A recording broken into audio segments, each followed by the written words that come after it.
Alors aujourd'hui, on va parler de Celestia, qui est un projet hyper intéressant, même s'il semble mort. On va voir pourquoi il est en pleine adoption, en plein développement technique, et pourquoi il a un potentiel énorme en termes de génération de revenus et donc de valorisation. C'est un projet, si vous ne le connaissez pas, qui a fait beaucoup de bruit il y a 2 ans. Il y avait même Solestia, donc Solana et Celestia. À l'époque, Celestia avait atteint une valeur de 20 milliards et aujourd'hui 400 millions, donc divisé par 50. Mais on va voir pourquoi c'est un projet qui m'intéresse particulièrement. Pour comprendre Celestia, il faut déjà comprendre comment fonctionne une blockchain. Il y a 3 piliers: le consensus, la data availability et l'exécution. Consensus et exécution, donc ça, voilà, on voit ce que c'est. Data availability, c'est toutes les transactions faites sur la blockchain. On doit pouvoir les retrouver pour vérifier au cas où, si jamais elles ont bien été exécutées et elles sont valides. Euh, donc c'est comme ça que fonctionne la blockchain.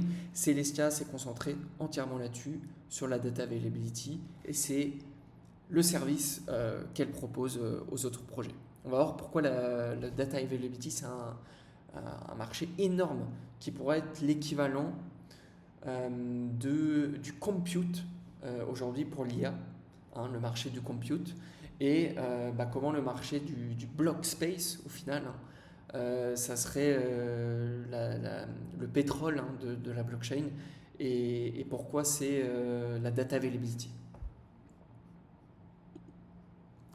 Alors, pour comprendre déjà, c'est toujours le même schéma: modulaire ou intégré. Intégrer tout en un, c'est comme les blockchains, c'est les Sui, Aptos, etc. Je vais dans un restaurant. Dans un restaurant, il y a quoi? Il y a un serveur, enfin des serveurs, il y a des cuisiniers, il y a des caissiers. Euh, Intégrer, c'est tout est lié, hein. Donc c'est-à-dire que l'un des trois est congestionné, tout s'arrête. Tout est embouteillé. C'est pas pratique. Modulaire, c'est la même chose. On a un environnement dédié pour chaque service. Donc pour le cuistot, pour le caissier, pour le serveur. Si l'un des trois est congestionné, ça n'empêche pas les deux autres de continuer de fonctionner. Et on peut même amener des ressources, scaler, pour que ça soit jamais congestionné.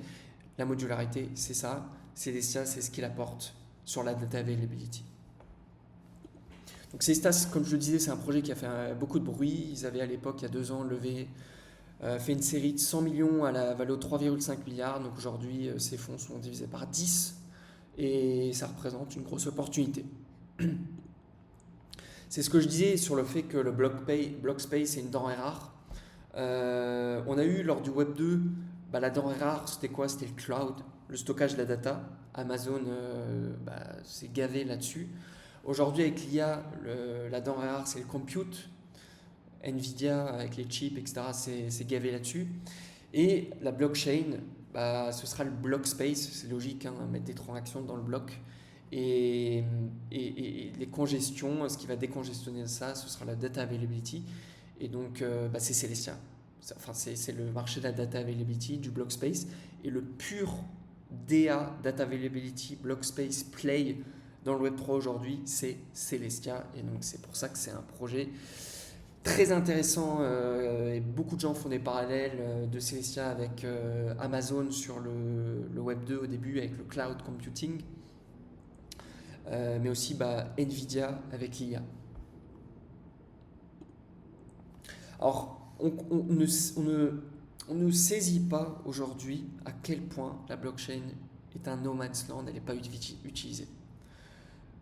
Demain, on va passer sur un mode internet de microtransactions avec des paiements agentiques, du pay per crawl, etc.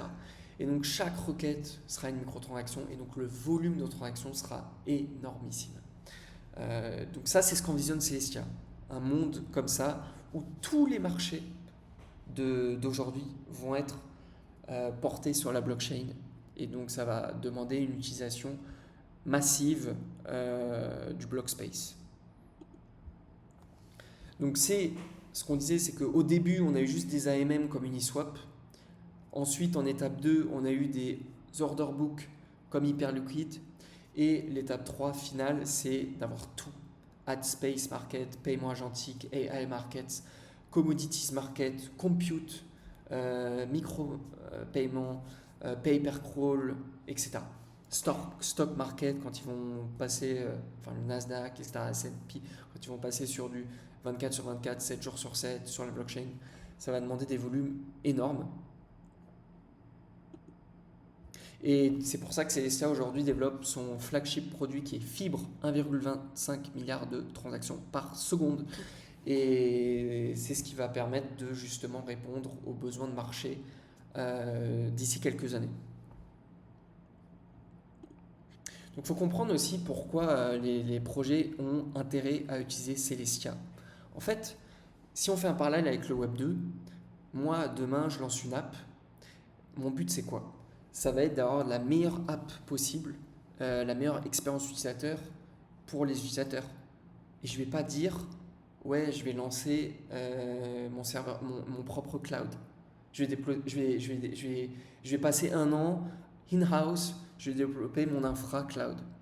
Bah non, genre je vais tout de suite déployer mes serveurs et mon cloud sur Amazon, qui est un spécialiste, qui coûte pas cher, qui peut scaler selon la demande avec une élasticité, et moi je vais focus sur mon produit. Bah, c'est exactement la même chose avec la blockchain.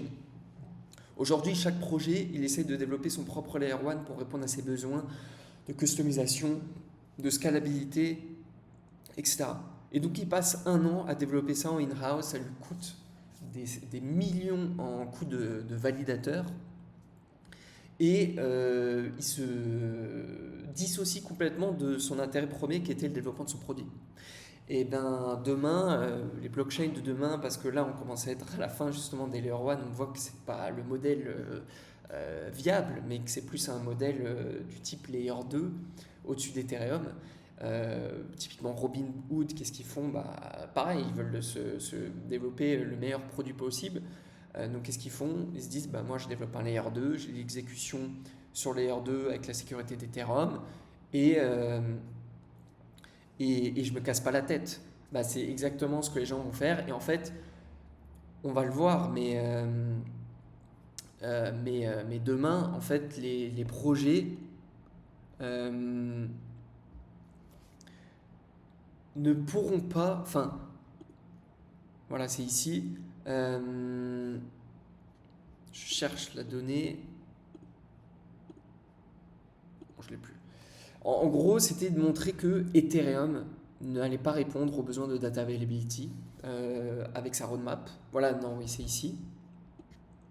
Et que en fait, on avait besoin de ça. Et en fait, ça, les projets, il y en a qui l'ont pas encore intégré, mais typiquement Robinhood qui lance son Layer 2 sur Arbitrum, etc., c'est super. Mais quand ils vont se lancer, ils vont voir qu'en fait, ils vont faire exploser leur coût de data availability et que d'utiliser Ethereum, c'est pas du tout viable. Et ils vont commencer à se tourner vers des solutions alternatives, des spécialistes qui font que ça et coûtent beaucoup moins cher. Et naturellement, Celestia va émerger, puisque Celestia est opérationnel depuis maintenant 3 ans sans jamais un seul downtime, etc. Donc voilà, on voit sur l'adoption qu'ils ont une adoption hyper agressive, puisque depuis le début de l'année 2026, on en était là, et donc on est pour 3500, donc on est quasiment sur un x6 en 6 mois, donc c'est énorme. La bande verte, c'est Bullet. Bullet, c'est un exchange order book compétiteur de Hyperliquid. Donc ça vous montre à quel point la proportion d'un order book, ça consomme de la data, parce que c'est énorme. On ne se rend pas compte, mais quand vous passez des ordres, je vais acheter du Bitcoin à 55 000 $, ça c'est une transaction. Même si l'ordre n'est pas passé, c'est une transaction qui est soumise en data availability.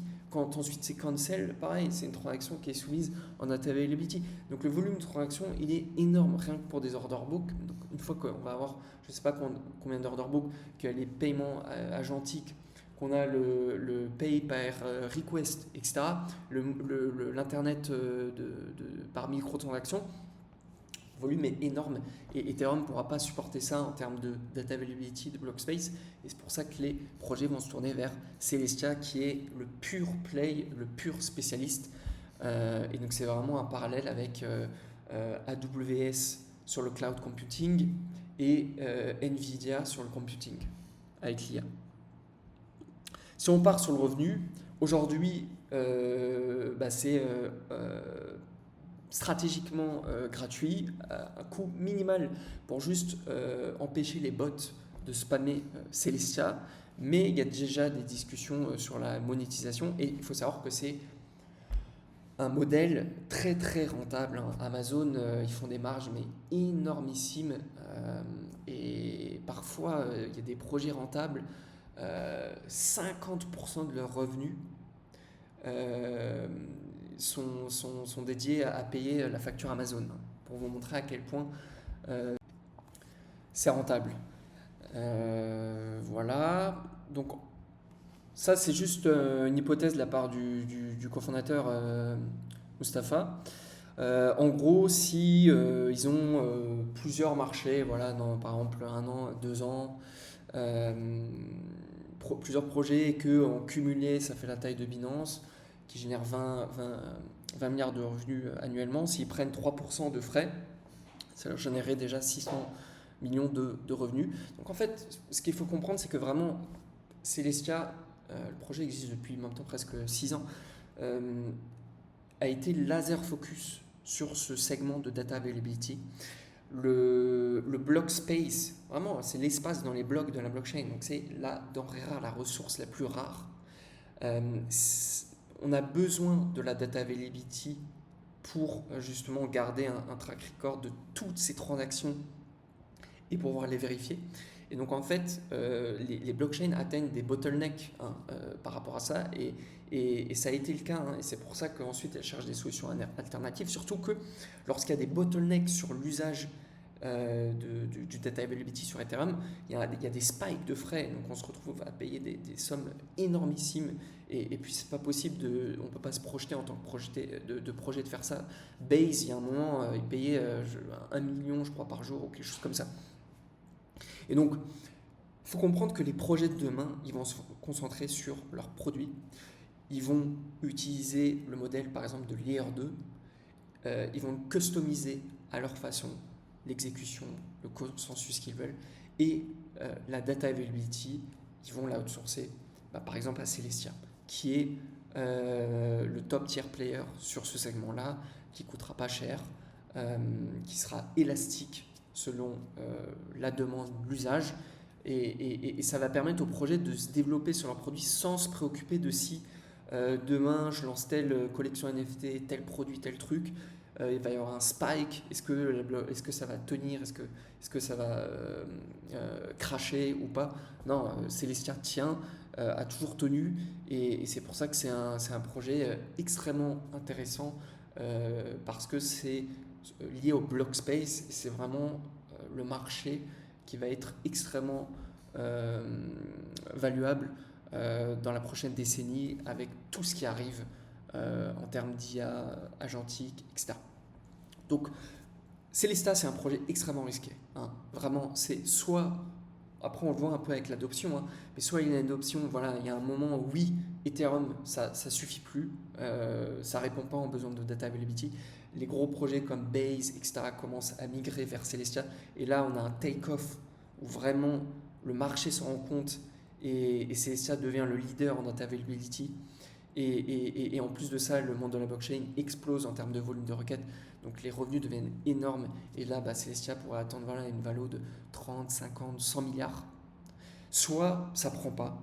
Et pour moi, Celestia là va à zéro. Et ça ne marche pas. Donc voilà, j'espère que cette analyse vous aura plu. C'est un projet risqué, mais extrêmement intéressant parce qu'on voit que sa roadmap technique se développe, qu'il y a une adoption. Et c'est intéressant en fait, c'est un projet qu'on peut suivre. Et on peut voir dans 1 an, 2 ans si cette thèse elle se réalise et se positionner graduellement à ce moment-là. Voilà, j'espère que la vidéo vous a plu. N'hésitez pas à liker, commenter, vous abonner et à me dire si un projet vous intéresse. Voilà. Allez, à plus.